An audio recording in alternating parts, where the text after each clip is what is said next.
baseball.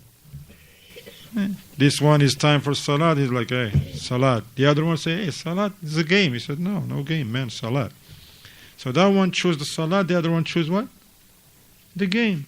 Nobody forced this one, nobody forced the other one. Likewise, Ramadan comes, some people they choose willingly, some they say, no, listen, man, I'm not fasting. Hakada. So that's why when it comes to actions, people are rewarded for the things, the good things they do, and they subject themselves to the punishment of Allah for the things they didn't do, or the evil things that they commit. Why? Because that's your actions, man. Nobody else. You're not going to be punished for the qada and the qadar of Allah, especially the destinative one. Allah created you a man or a woman. You're from this country or the other, this color or the other. You didn't choose that. Anyone here choose his color? Or choose his country of origin? You didn't choose that. You were born somewhere. Some born in Africa, some born in Asia, some born in America. That's it. You were born. When you grow up, then you look, hey, who am I? They say, you're so-and-so. What country is this? Oh, this is Senegal. This is Nigeria. This is Italy. This is Brazil. This is Yemen. This is China. Nobody choose. Can that, if that child says, why China? I don't want to be born in China. I want to be born in Mecca. They're like, son, nobody choose that. It's up to Allah. There is other things that you can choose. And we're here to help you to make the right choice. So nobody choose the country of where they were born. Nobody choose their colors. That's for Allah subhanahu wa ta'ala. You are what Allah created you to be. Alright? So and then what you need to know that now you gotta choose righteousness over wickedness. You gotta choose tawheed over shirk. Now you gotta make efforts and choose sunnah over innovations and the like. Choose good over evil. I know. Allah's not gonna punish you for being a man or being a woman. Allah's not gonna punish you for your color. Allah's not gonna punish you because you were born in this country or the other. No. But you may be punished for not praying because you choose not to.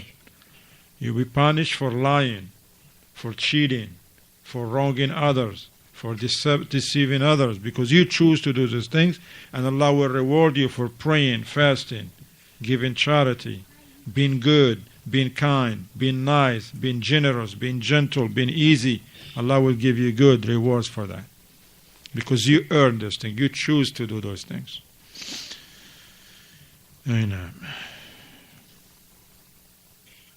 So the Shaykh mentioned many examples. He said, in general, all the good things that you do, you choose to do those things. And Allah will reward you for that, because you choose good over evil. And the evil that you fall and get involved with, it's you. You're going to face the consequences of that, because you choose to do bad. You choose to lie. You choose to look at something bad. You choose to eat or drink something bad and the like, or listen to music and the like. You choose that. Okay? Now, exception is for someone who is being forced to do something and compelled, al-mukrah. If somebody is compelled to do something, he was under, for example, like he was threatened. Somebody is threatening him. If he don't drink this, he's going to be killed. Something like that. That's different. Someone who's been compelled. Likewise, because he's not choosing. Likewise, someone who's crazy, someone who doesn't have his mind, a faculty of mind, that one, he does a lot of bad things. Allah is not going to hold him accountable. Why? Because he doesn't do it by choice. He just don't know, because he doesn't have his mind together. Okay? Likewise, the child who's still very, very young, the child, they don't know much. They just do stuff. They're still learning what is right from what is wrong, what is good from what is evil. That's why sometimes they do things and the parent, they should not. be difficult on them and harsh on them, because Allah, the merciful subhanahu wa ta'ala, does not hold them accountable. Okay? So it is a must, ikhwan. This is the belief of Ahlul Sunnah wal Jama'ah, the Aqeedah of Ahlul Sunnah wal Jama'ah. This is the sound belief that we believe in the Qadar.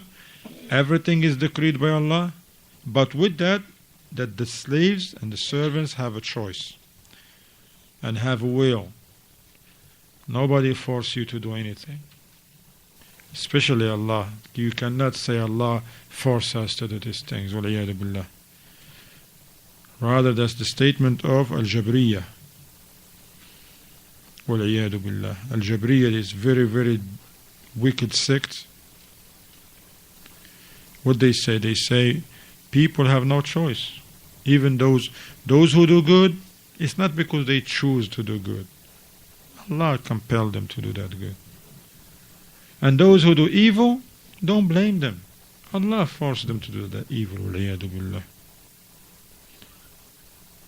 They says that the servants, they just guided by Allah to whatever He wants them to do. They have no choice whatsoever, and this is very wrong. This is very wrong.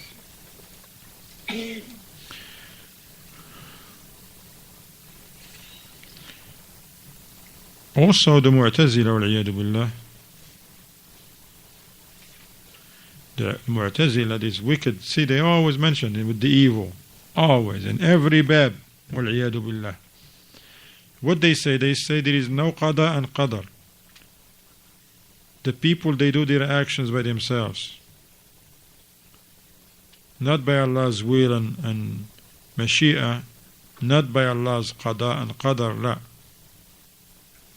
So the Mu'tazila and the Jabriya, they are two extremes. The Jabriya, they say that the servants have nothing to do with whatever. They just do things because Allah forced them to do things. They have no choice whatsoever. Mu'tazila, they say Allah does not know anything unless the people do it themselves. Wal-iyadu billah. Ahlul Sunnah wal Jama'ah, who are upon moderation, upon the truth, upon the haqq, they says no. Allah subhanahu wa ta'ala has decreed everything. Nothing will happen except by His will and permission. But He has given His servants the choice and the will to choose or to leave it, to do things or not. Allah subhanahu wa ta'ala says, إِنَّ سَعْيَكُمْ لَشَتَّى فأما من أعطى واتقى وصدق بالحسنى فسنيسره لليسرى وأما من بخل واستغنى وكذب بالحسنى فسنيسره للعسرى. Surah Al-Layl. People they have different goals and they take different paths. The one who chooses to give and to be pious and righteous and believe in the Tawheed and the message of the Prophet ﷺ and the meeting with Allah, Allah said that person, we shall direct them to that which is easy for them and good.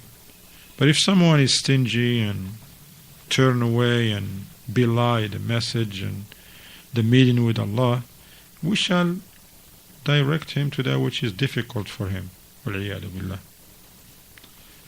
This ayat here is a clear refutation, the Shaykh says, against the Jabriya, who they deny the fact that the slaves, they willingly do their actions.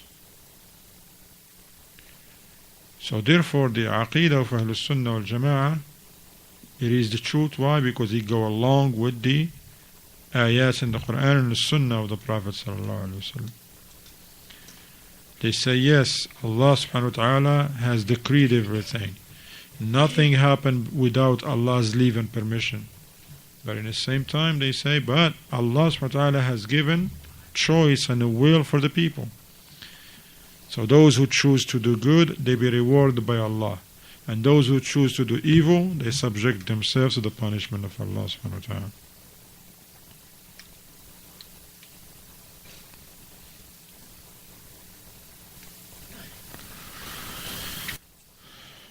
And it's not enough to just believe in the qadar, because some people, look, this is the tricks from the shayateen and also from the wickedness of Ahlul Bid'ah wa Dalal.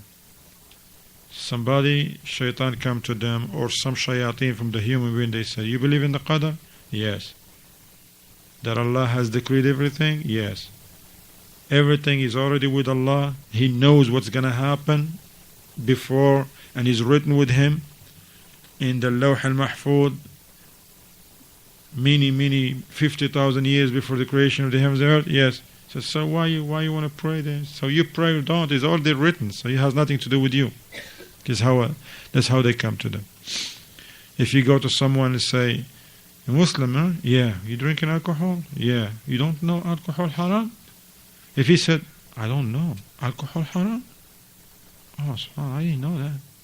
You said, well, no, you know, so leave it alone. That's a good thing. But if someone, you go to him and say, you're a Muslim? Yes. You drinking? Yeah. You know it's haram? He said, yeah, I know it's haram. So why are you drinking? It's the decree of Allah. Okay?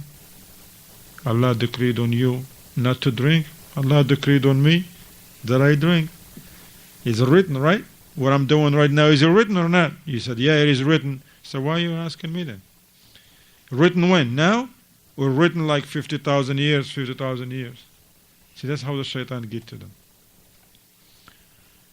And they say, look, you're reading Quran, his drinking is the same. Allah's not gonna, there's no difference between the two. Why? Because all of them are forced to do it, because it's already written by Allah, and we have nothing to do with it. And this is not right. Person don't pray, for example, don't fast, and tell them, you're a Muslim, yeah. You don't pray. He said, yeah, this is what Allah decreed on me. I'm happy with what Allah decreed on me. Allah is not going to punish me because it's already written. I can't do nothing. It's already written. I cannot change. I can't change something that Allah decreed 50,000 years before the creation of the heavens and the earth. See, that's how the shaitan get to them. Shaykh al-Uthaymeen have an answer for that. He says, you hit that person in the head without getting yourself in trouble first. This is an example. Shaykh trying to make a point. He said, you hit him, and if he says, what usually he's going to say? When you hit someone in the head, smack him in the head, what are they going to say? They're going to say, Jazakallah khair, and hit me again? Usually what they say? What you do that for? Excuse me, man, what you do that for? Then you say, Qada of Allah. Qadar. Decree of Allah. Allah decreed that I'm going to hit you. You know what? I'm going to hit you again. Allah has decreed this. If He gives you His head, you know there's something wrong with His head. But usually they say what? It doesn't work like that, man. Come on, man. Don't pull that on me, man. Decree of Allah. Come on, man. You want to hit me? No, that doesn't work like that. Oh, it doesn't work like that. But drinking alcohol, it work like that? Now you cannot use the qadar of life. It gets worse, like we mentioned before. You drive in a nice car and somebody comes to you and say, nice car. Oh, you got it? Yeah, man, I work hard for this. You know how many years I'm saving? Then he said, let me see the key. It's mine right now. What are you talking about? Qadar of Allah. I worked hard for it. Yeah, Allah decreed for you to work hard for it and to give it to me now.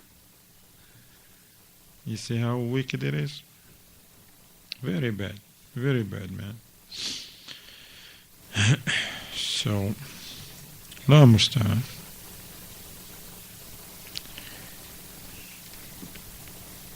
And it's not enough to just believe in the qada and qadar, but you have to work.